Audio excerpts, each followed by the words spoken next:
Em nome do Pai que me criou, do Filho que me resgatou, do Espírito Santo que me santificou, divina vontade, reina na minha vontade. Ó minha mãe, eu te amo e tu me amas, dai-me o gole da vontade divina, minha alma.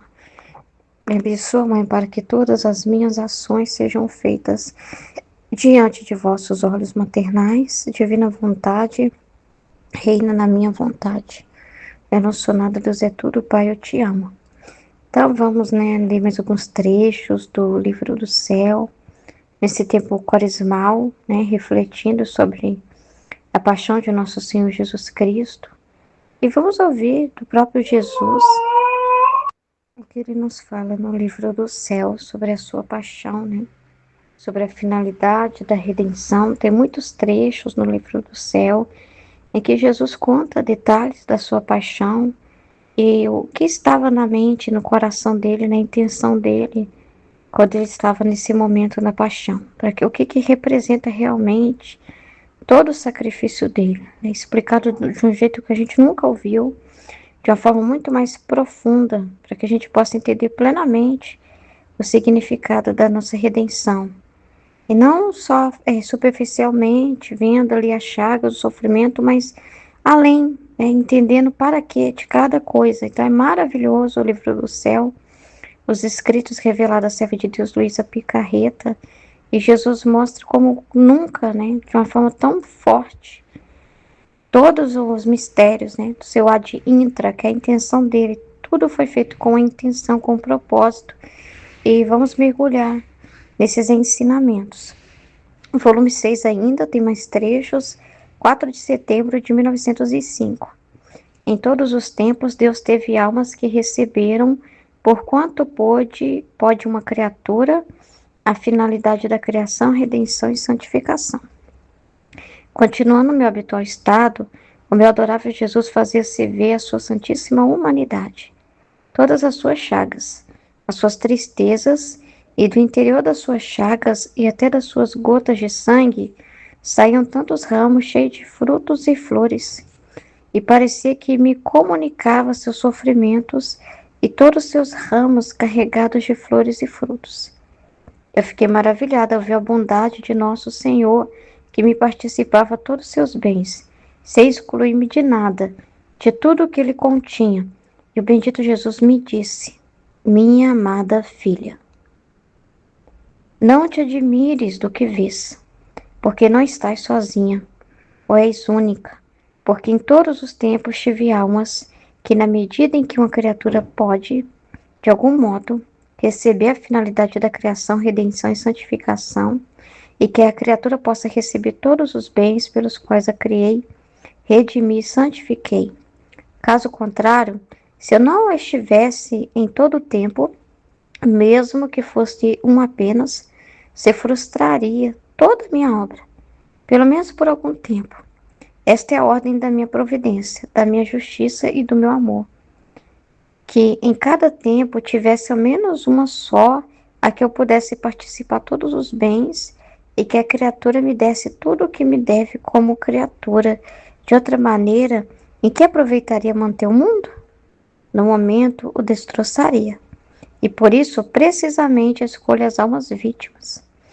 Porque assim como a divina justiça encontrou em mim tudo o que deveria encontrar em todas as criaturas, e participou-me todos juntos os bens que teria participado a todas as criaturas, de modo que a minha humanidade continha tudo, assim nas vítimas encontro tudo nelas, e lhes compartilho todos os meus bens. No tempo da minha paixão, tive a minha amadíssima mãe, que enquanto lhe participava todas as minhas penas e todos os meus bens, ela como criatura estava atentíssima a reunir em si tudo o que me teriam feito as criaturas. Assim que eu encontrava nela toda a minha satisfação e toda a gratidão, o agradecimento, o louvor, a reparação, a correspondência que devia encontrar em todos os outros.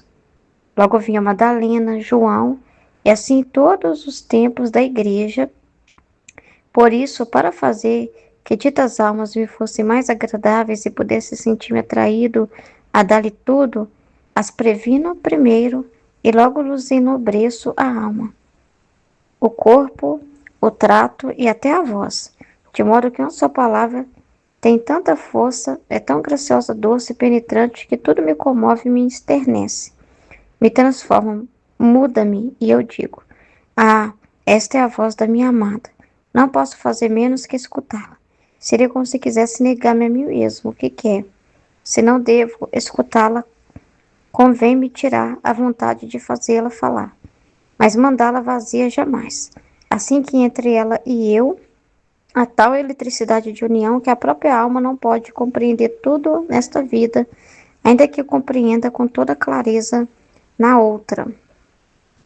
Então é muito importante, né? Jesus, ele sempre escolhe almas para revelar os mistérios da sua vida, né? De tudo o que ele fez, porque senão é como se a obra ficasse frustrada, porque uma obra que não é conhecida fica frustrada. É alguém que passou fazendo um bem, mas não tem quem percebeu esse bem, que reconheça esse bem, que receba esse bem, fica como bem frustrado, porque afinal tudo que ele fez foi para nos doar, foi para nós, né? Então é muito importante, né? E Jesus tinha, né, em Nossa Senhora essa alegria, porque ela entendia tudo, né? Está dizendo que Nossa Senhora recebeu tudo, que ela era quem estava ali com ele, a alma, a mãe, a amiga, a tudo para ele, né? Que estava ali junto com ele naquele momento da paixão e recebendo nela também todas as penas, porque Nossa Senhora também participou da paixão. Ela também sofreu na alma tudo que o filho sofria. Ela estava junto com ele naquele sofrimento e muito atenta. Eu acho interessante você falar, ela estava atentíssima a mim, né? Ela não perdia nada, porque ela fazia por todas as criaturas que deveriam receber esse bem. O que que é esse bem? É conhecimento sobre Deus, sobre os atos que ele está realizando. É conhecimento, ela tinha pleno conhecimento do que Jesus estava fazendo, do para que Jesus estava fazendo, do para que Jesus estava sofrendo e o que ele estava gerando de frutos desse sofrimento. Porque ele fala aqui que ele comunica para a alma os frutos, as flores e os frutos, né? Do que ele está realizando. Então, o bem, a beleza que tem aquele ato e o que isso vai gerar de bom, né? Ele comunica o para quê do ato. Além de você entender que é belíssimo, porque você fala assim, mas Nossa Senhora, com Jesus na paixão, o que que tem de flores e de frutos ali? É só sangue, é só tristeza, é só chagas? Não. Ali, o que que ele estava realmente realizando? Dando a glória de novo para o Pai e redimindo a humanidade. E os frutos disso, né, porque ele estava fazendo em nome de todas as criaturas, é como se nós ali fôssemos também colocados ali. Ele estava dando morte e ressurreição a todos nós, nos dando a oportunidade de morrer daquela condição antiga, né, que é uma condição de condenado. Pós-Adão ficou com uma condição de condenado. E nos deu a nova vida nele. Ele vai nos ressuscitar de novo através daquele mesmo sofrimento. Serve para curar, entendeu? Serve para dar vida. Então, os frutos que vai gerar a coroa de espinhos, os frutos que ia gerar cada chaga de Jesus, cada pena, cada lágrima, cada gemido, cada suspiro. Então, foi tudo depositado em Nossa Senhora. Ela é a portadora das dores de Jesus, por isso que ela é a mãe das dores. Ela contém todas as dores nela. Ela contém, se as criaturas, se as almas, né, não fossem capazes ali de tomar o sangue dele, ela tomou por todos. Ela não deixou que o sangue dele fosse desperdiçado. Nela foi garantido tudo, e por causa dela, porque ele fala que se não tiver uma alma, é melhor incinerar o mundo. Se não tiver uma pessoa a qual ele possa depositar, que possa compreender em nome de todos, e tem que ser uma criatura, né? Se não tiver, é melhor acabar com a humanidade. Entendeu? Então, em todos os tempos, Deus teve um mediador em tudo que ele fez, né? Pode reparar, o Abraão foi mediador. Ele teve o Moisés, ele teve vários escolhidos que eram mediadores. O Noé, né? O único ali na arca, para fazer a arca, né? Então, ele teve pessoas ali que ele podia, por causa delas, dar continuidade. São almas que ele levantou. Então, em todos os tempos, precisa de ter essas almas separadas. São almas vítimas separadas que estão unicamente para Deus, né? Então, Nossa Senhora foi essa alma e nós hoje somos chamados a ser também pessoas separadas e que ele pode confiar os seus bens. O que são os seus bens? Conhecimento sobre ele, conhecimento sobre o que ele faz, né? Que ele pode colocar. A gente não vai só ver a situação em si, mas a gente vai ver essas flores, esses frutos, ou seja, o bem que está depositado naquele ato. O que isso vai gerar de bem. Vendo a ação divina ali. Vendo o bem que Deus está fazendo em tudo. Então é necessário ter almas amantes que façam companhia para Jesus. Ainda mais nesses tempos que nós estamos tão difíceis e tão violentos. Ele quer outras mães como Nossa Senhora. E quer outras almas que façam companhia para ele. Almas também que estejam ali em nome de todos, garantindo que esses bens não passam despercebidos, que não fique sem ter quem a receba. E na divina vontade, o que a gente recebe em nome de todos. Uma coisa que você entende, que você aprende, você está fazendo em nome de todos. Então é muito grande isso. Então, isso é a ordem da providência de Deus mesmo, né? Em cada tempo tem pessoas que participam o quanto ela pode conter. E a Luísa muito mais, porque a Luísa vai conhecer a divina vontade. Coisa que ele não revelou para outras almas, que ele também compartilhou a sua paixão. Que participou das penas de Jesus. Muitos santos, né? Teve chagas. Jesus comunicou sua chaga. Jesus revelou para Santa Faustina a sua divina misericórdia, que é mais um ato ali na cruz, né? É mais uma explicação daquele momento em que jorrou sangue e água, a finalidade daquele momento. Ele querendo mostrar a sua misericórdia para a humanidade, era algo também que a humanidade não estava pronta ainda, não tinha ouvido falar, né? Ficava pensando só mais na justiça, no castigo, né? E não e na misericórdia de Deus, não entendia essa misericórdia de Deus. Então, naquele tempo, ele escolheu ela, mas ela era o que ela podia receber naquele momento. Na alma que vive na divina vontade, deposita tudo. Tudo que foi comunicado para os santos. Você toma posse de tudo que a divina vontade produziu na terra. De todos os depósitos que Jesus fez nas almas de conhecimento. Você se torna portadora de todos os bens da vida dos santos, de todas as revelações de Jesus, de todo esse mistério de Jesus, né? Você vai entender de uma forma muito mais profunda a finalidade da redenção, que é muito mais do que salvar almas, é muito mais do que isso, mas é fazer o homem voltar à ordem, né? É dar para o homem de novo a oportunidade para que ele possa voltar ao estado original para o qual ele foi criado por Deus, né? Então, é muito mais profundo, né, do que o mistério de salvar os seres humanos, né? As chagas dele têm um poder muito maior, uma profundidade muito maior, e porque era para garantir de novo, restaurar a ordem original para a qual nós somos criados, que Jesus veio na Terra. Ele não veio só na Terra para salvar, mas primeiramente precisou fazer esse trabalho na redenção.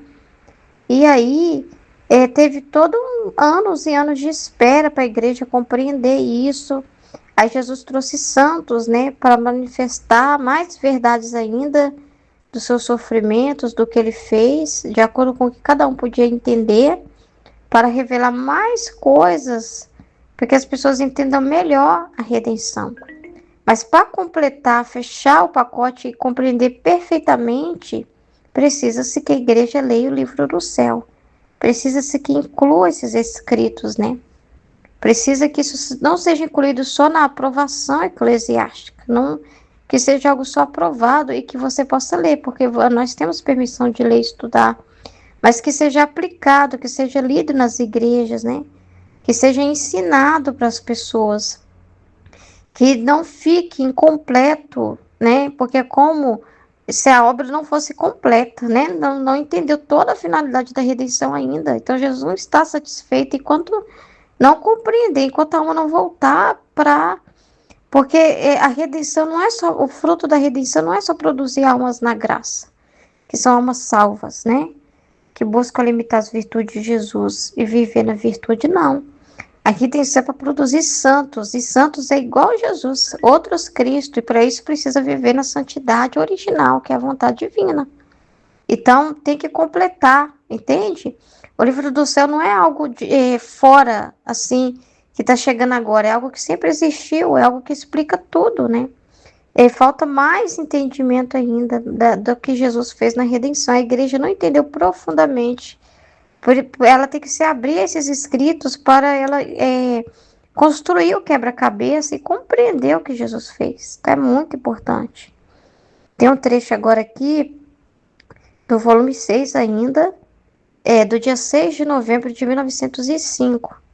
Jesus, em suas penas, sua finalidade era principalmente agradar em tudo e por todos ao Pai, e depois a redenção das almas. Pensando na paixão de nosso Senhor, dizia entre mim mesmo: quanto gostaria de entrar no interior de Jesus Cristo para poder ver tudo o que ele fazia e para ver o que mais agradava seu coração. Olha que lindo, gente.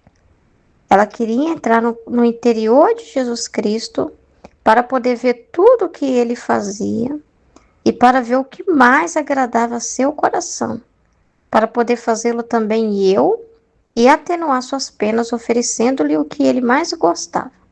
Enquanto dizia isto, o bendito Jesus, movendo-se em meu interior, me disse: minha filha, meu interior estava ocupado nas penas, principalmente a agradar em tudo e por todos a meu amado Pai, e depois na redenção das almas. E a coisa que mais agradava a meu coração, ver a complacência que me mostrava o Pai, ao me ver sofrer tanto por seu amor, assim que tudo reunia em si. Nem sequer um respiro, um suspiro se dispersou, senão que tudo recolheu para poder se agradar e me mostrar sua complacência.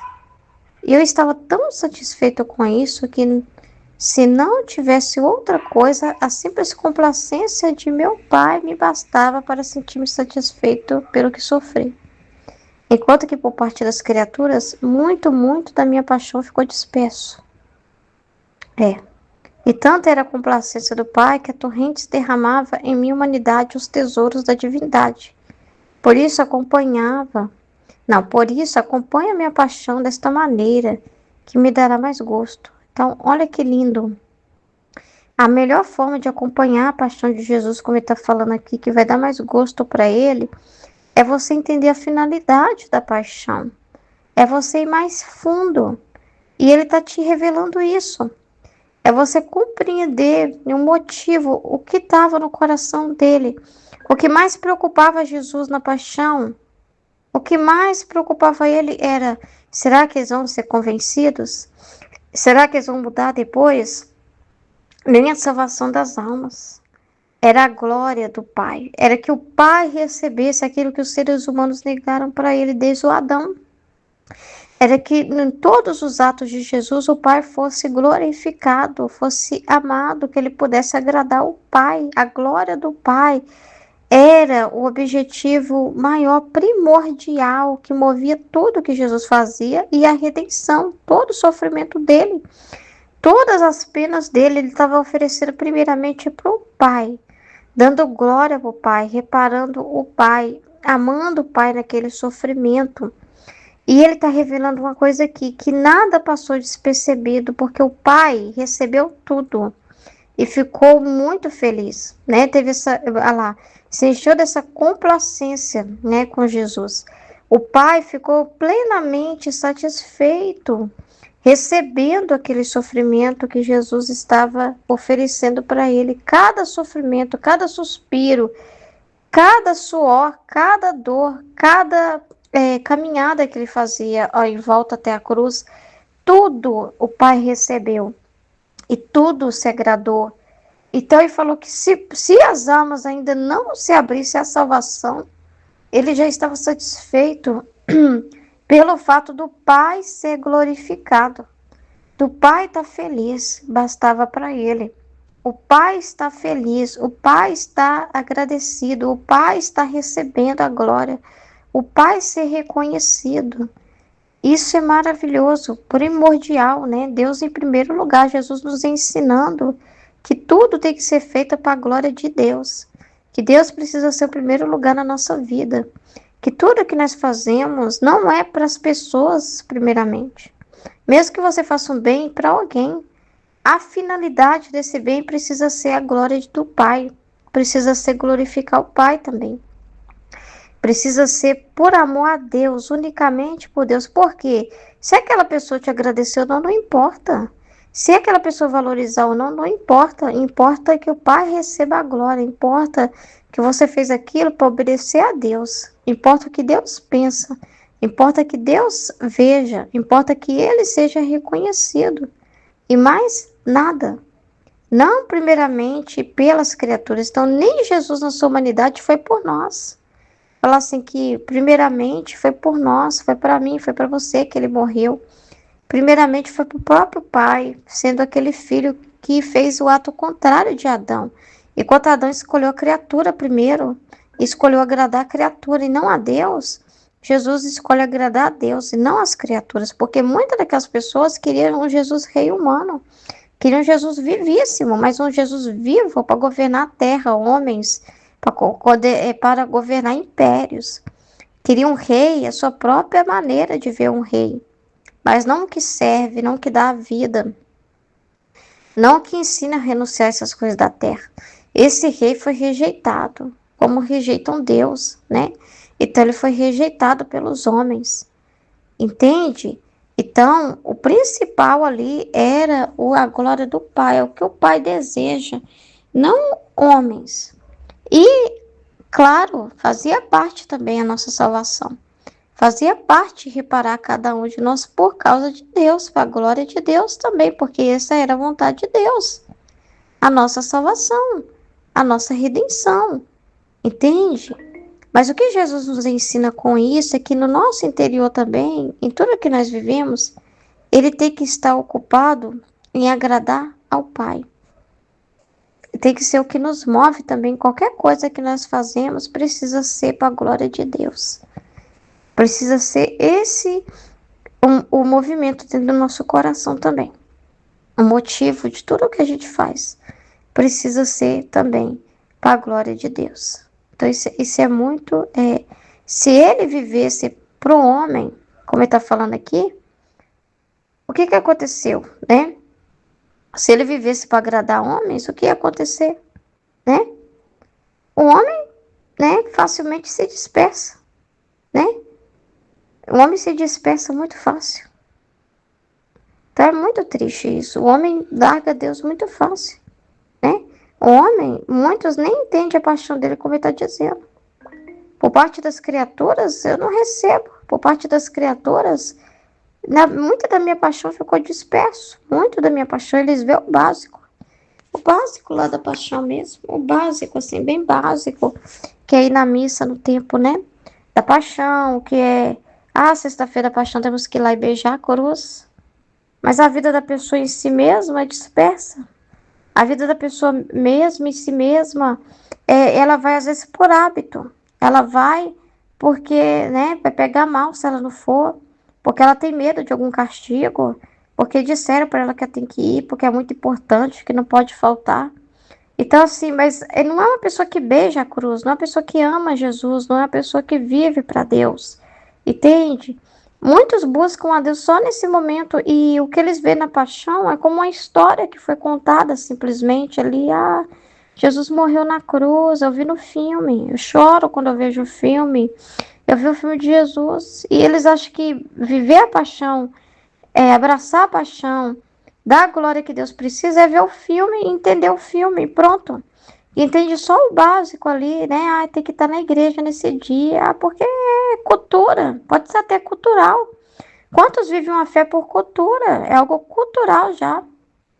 É cultural tá ali, né? Porque pega mal se não for, né? Sexta-feira da paixão, não pode comer carne, não pode isso, não pode aquilo. Mas o coração da pessoa está longe. O coração da pessoa está em outras coisas, mas não em Deus, não com... o que ela faz não é para agradar a Deus. Ela nem vai para a igreja para agradar a Deus. Às vezes, aí eu vou para a igreja, porque senão minha mãe falou que eu não vou jogar videogame.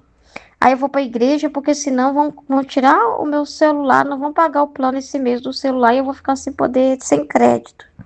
Que minha mãe já falou, que eu vou ficar de castigo. Eu vou porque meu marido tá falando na minha cabeça, porque a minha mulher tá falando na minha cabeça. É porque é normal ir, eu aprendi desde pequenininho que tem que ir. Mas não é um mover unicamente para a glória de Deus.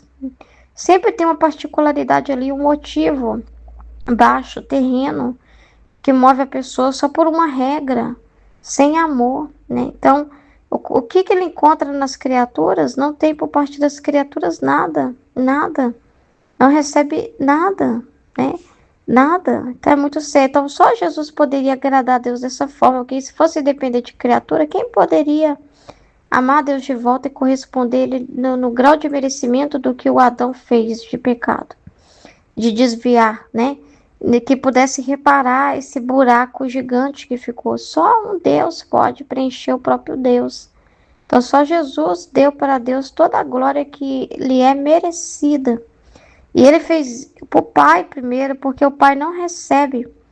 Da parte das criaturas, elas recebem, mas não dão de volta. Né? Por parte das criaturas, né? Elas já receberam até demais, foram criadas por Deus, a imagem e semelhança de Deus, olha o que fazem com isso, né? Então, Deus dá o sol, Deus dá a chuva, Deus dá tudo, né? E elas não dão um ato de amor, né? De reconhecimento. Mas e o Pai? A gente acha assim, mas o Pai não precisa, né? Claro que precisa, Ele é nosso Criador, Ele é nosso Senhor. Claro que Ele precisa de receber. Claro, mas Ele em si mesmo é feliz, mas Ele fez criaturas para Ele encher do amor dEle e essa criatura amar Ele de volta. Ele fez criaturas para conviver com Ele, para ter vida com Ele. Se essas criaturas não vivem conforme foram criadas, elas estão defraudando o seu Criador, elas estão roubando o seu Criador. Elas estão desmerecendo Ele, estão em dívida com Ele. Então, sim, Ele não recebe a glória por parte da criatura, porque as outras coisas criadas dão glória para Ele, sendo aquilo que elas foram feitas para ser. Mas e o homem? Não, né? Que foi criado para ser imagem e semelhança de Deus, que foi dotado de memória, inteligência e vontade, que foi criado para honrar, para conhecer, para viver junto com Deus e amá-lo acima de tudo, colocando Ele em primeiro lugar.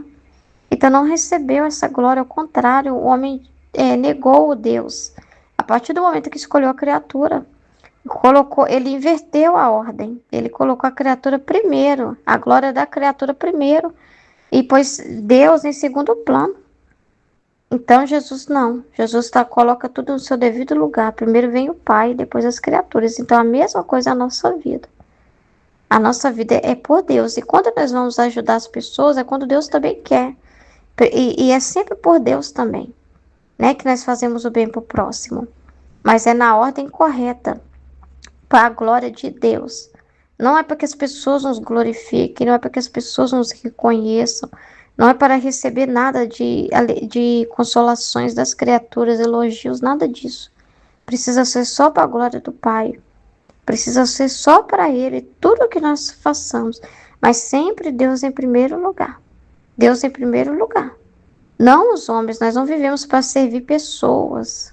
Porque às vezes a gente acha que foi criado para servir pessoas, né? Nós fomos criados para ser, sim, canal de amor de Deus para as pessoas. Mas é quando Deus quer que você seja esse canal dentro das oportunidades em que Deus já te coloca para ser esse canal. Na sua família, nas pessoas que Ele confiou a você. Quando Ele quiser te usar para esse propósito também. Porque às vezes você, por exemplo, vai ter lá um grupo, né, que vai sair para visitar o lar dos idosos na igreja. Precisa de pessoas para ir lá visitar esses idosos e ser uma luz ali, né, um canal ali de ouvir, de escutar, de conversar com os idosos, de fazer uma, sei lá, uma companhia, uma tarde com eles lá, né? Então não é você que vai ser para a criatura, é Deus que vai ser para a criatura em você. Não é a sua pessoa na frente, é Deus na frente. É para a glória dele, primeiramente. Mas vamos supor que você você se candidatou, né? Colocou que estava disponível para ir. Mas de repente aconteceu um problema e não deu para você ir nesse grupo, junto com se unir esse grupo. Então Deus não quis te usar naquele momento para ser esse canal. Ele vai usar outras pessoas. Então, e você não tem que forçar. Você não tem que fazer uma violência para ir de qualquer jeito, sem que a circunstância te impede. Deus não quis te usar e se você só pensa na glória dele, você vai glorificar ele obedecendo ele, aceitando. Então, a condição que foi te imposta. Então, primeiramente, é agradar a Deus, né? Então, não aos homens, é fazer as coisas por amor a Deus, né? Então, na nossa vida não vai ser diferente da vida de Jesus. A gente não pode ver a paixão e a vida de Jesus como algo diferente da nossa vida, como a vida de Jesus. Você precisa entender que a vida de Jesus é a sua vida. O mistério da cruz, o mistério do que Jesus comunica na paixão, Jesus não comunicaria algo se não fosse para o seu proveito também. Se não tivesse a ver com você também. Não ouve a Jesus falar uma coisa como só para ele. Ah, essa é a vida dele, esses são os atos dele, é o sacrifício dele, é o sofrimento dele.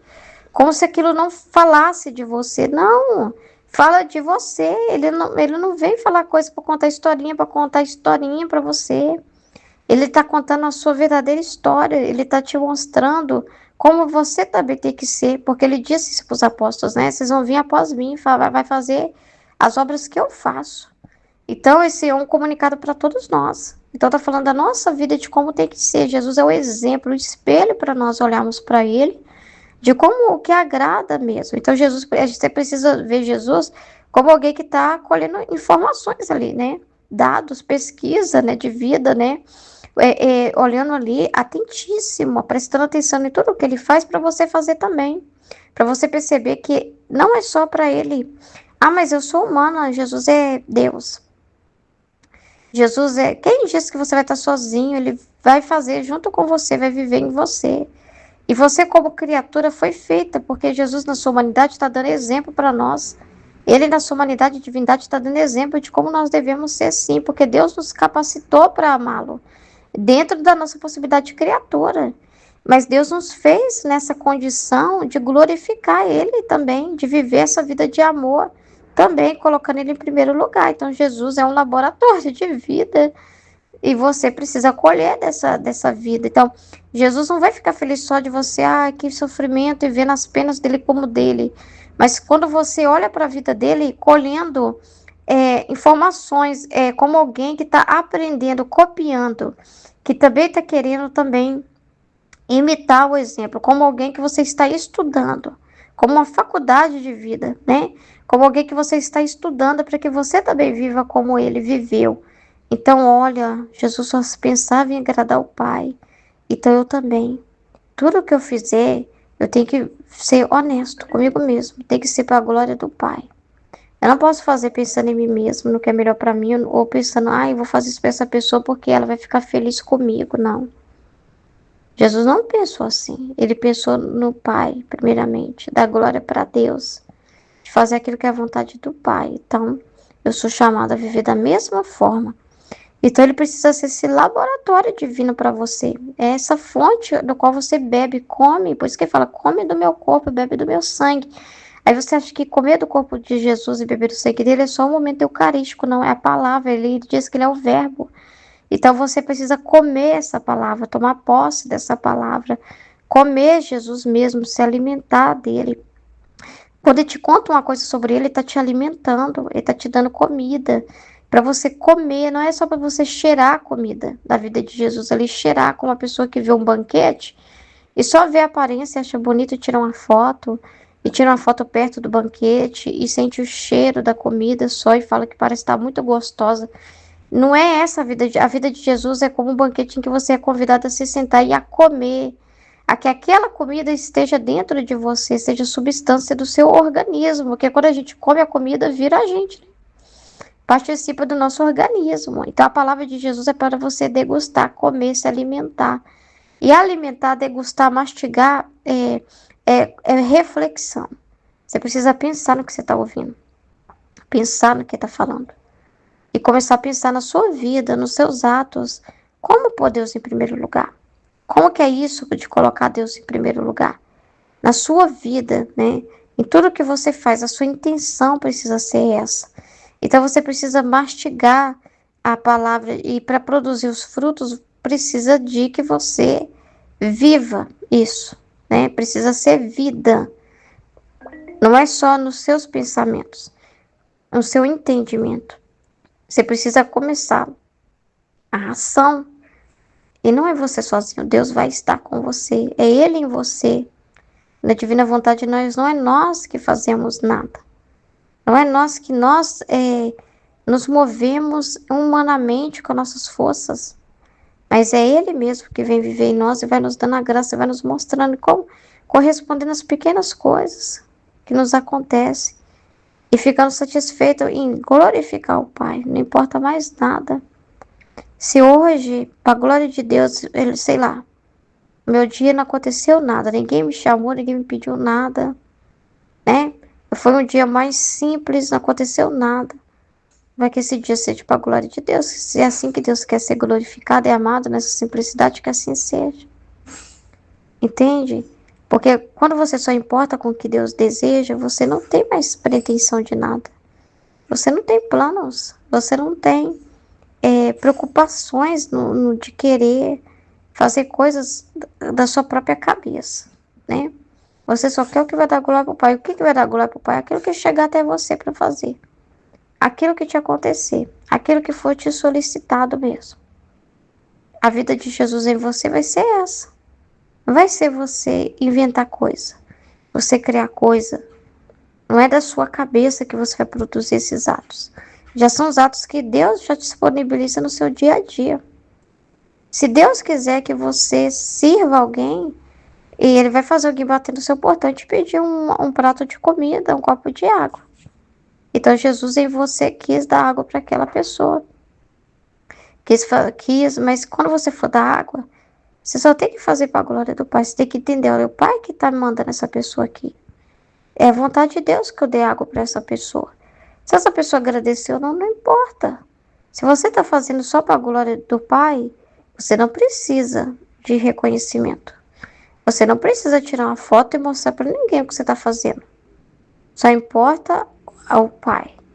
E nem o Pai tem que dizer para você se gostou, se você fez certo ou não. Porque a gente vive muito da fé. O Pai não tem que vir dizer para você nada. Ele não tem que vir dizer, eu adorei, você fez tudo certo, tá maravilhoso. Nada a ver. Nem isso Ele vai te falar. Você só faz pela intenção pura de amar a Deus. Nem sabe se está conseguindo, se não está. Você só confia, só entrega com a intenção pura de amar a Deus. E é isso que Ele quer, esse abandono, né? Essa confiança. Ele não quer que você duvide de nada. Só corresponda, mas atento, com a intenção pura de glorificar Ele em tudo. Tem que ser para a glória do Pai. Se não for, não presta. Nada que a gente faz. Então, imagina quantas coisas humanas desperdiçadas, né? Que foram feitas com outras finalidades, que quando foi te pedido para fazer, você pensou no que ia ganhar com isso, né? Você pensou que isso poderia ser uma grande oportunidade de você ter alguma vantagem. Quantas coisas são feitas e Deus não é a glória de Deus a única intenção. Então, quem muda a nossa intenção é Jesus, é a presença de Jesus em nós. É Ele que vai mudando a nossa cabeça, né? Que vai transformando a gente, ressignificando as coisas. Mas para isso a gente tem que voltar-se para Ele, né? A gente tem que renunciar ao nosso eu, né? Deixar muito claro que a gente não quer mais viver com a nossa própria vontade, querendo fazer as coisas que para nós convém, mas aquilo que vai dar glória para Ele. Então isso é muito importante. Amém? Então que Deus nos abençoe, né, nessa quaresma e que possamos cada vez mais mergulhar na paixão de nosso Senhor Jesus profundamente, compreendendo que a nossa vida também precisa ser essa continuidade da paixão de Jesus, não só quando a gente está sofrendo, mas a nossa vida toda precisa ser esse ato de sacrifício, esse ato de amor a Deus, unicamente viver para amar a Deus. Porque o mistério de Jesus não é só a paixão dele, é a vida dele toda ele viveu para agradar o Pai, em todas as circunstâncias, boas ou não tão boas. Ele sempre viveu com essa conexão com o Pai. Então, nós precisamos também viver nessa conexão com o Pai. Amém? E Ele não está distante, mas Ele está dentro de nós. A gente só precisa se abrir para comunicar com Ele. Perceber que Ele está perto e não duvidar do amor dEle nunca. A dúvida, a desconfiança é o que mais magoa. E é o que magoa Jesus também. Então, a gente precisa Abra o nosso coração para aquilo que realmente importa nessa quaresma. Amém? Louvado seja o nome de nosso Senhor Jesus Cristo, para sempre seja louvado.